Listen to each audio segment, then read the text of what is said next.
Timnas Indonesia telah sampai babak ketiga kualifikasi Piala Dunia Zona Asia.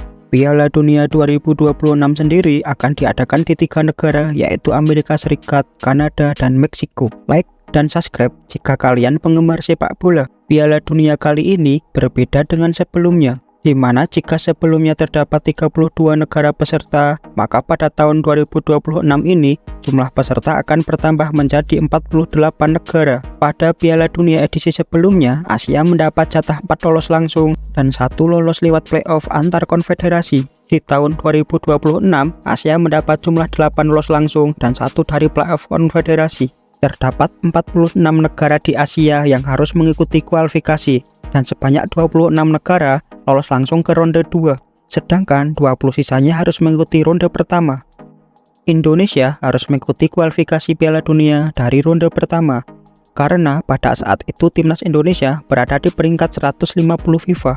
Di ronde pertama ini, Indonesia masuk pot 1 dan akan melawan Brunei yang berada di pot kedua. Leg pertama, pertandingan digelar Stadion Gelora Bung Karno. Indonesia tanpa kesulitan membantai Brunei Darussalam dengan skor 6-0. Gol masing-masing dicetak oleh Dimas Derajat yang mencetak hat-trick, Rizky Ridho, dan brace dari Sananta. Leg kedua berlangsung di Stadion Hasan Al-Bolkiah, Brunei. Lagi-lagi, Indonesia menang meyakinkan dengan skor 6-0. Gol Indonesia dicetak oleh Hoki Caraka, Egy Maulana Fikri, Rizky Ridho, dan Sananta. Dengan hasil ini, Indonesia lolos ke ronde kedua kualifikasi Piala Dunia Zona Asia. Di ronde kedua, Indonesia yang berperingkat rendah masuk ke pot 4 dan berpotensi bertemu raksasa Asia. Di ronde kedua ini, Indonesia bergabung di grup F bersama Irak, Vietnam, dan Filipina. Indonesia berpeluang lolos di grup ini karena terdapat 2 lawan yang sudah sering ditemui dan relatif selevel dengan Indonesia, yaitu Vietnam dan Filipina. Namun, Indonesia memulai dengan mengecewakan setelah di laga pertama harus kalah telak 5-1 dari Irak di Basra.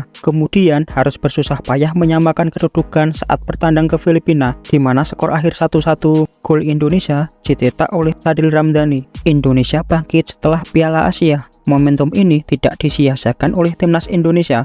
Di matchday ketiga dan keempat, Indonesia melawan Vietnam yang selama beberapa tahun terakhir selalu menyulitkan Indonesia. Di GBK, Indonesia mengalahkan Vietnam dengan skor 1-0, di mana gol dicetak oleh Egy Maulana Fikri. Kemenangan ini membuka peluang Indonesia untuk lolos ke babak selanjutnya. Di matchday keempat, Indonesia bertandang ke Vietnam dengan catatan buruk selama 20 tahun tanpa kemenangan saat menghadapi Vietnam di laga tandang. Jelas itu menjadi beban tersendiri bagi timnas Indonesia. Tak disangka-sangka, Indonesia mengulangi sejarah 20 tahun yang lalu setelah mengalahkan Vietnam dengan skor telak 3-0 di Hanoi.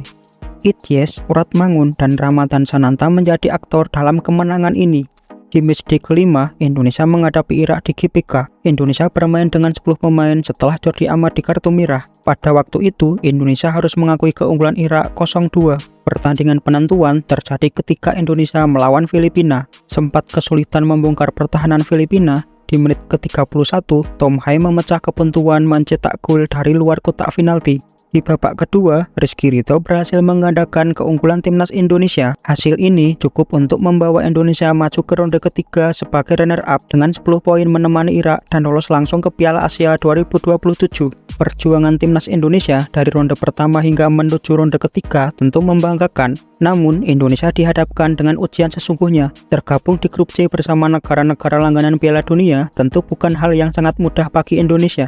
Tapi, kita harus percaya bahwa peluang lolos ke Piala Dunia itu tentu masih ada selama kita tidak menyerah. Maju terus timnas Indonesia.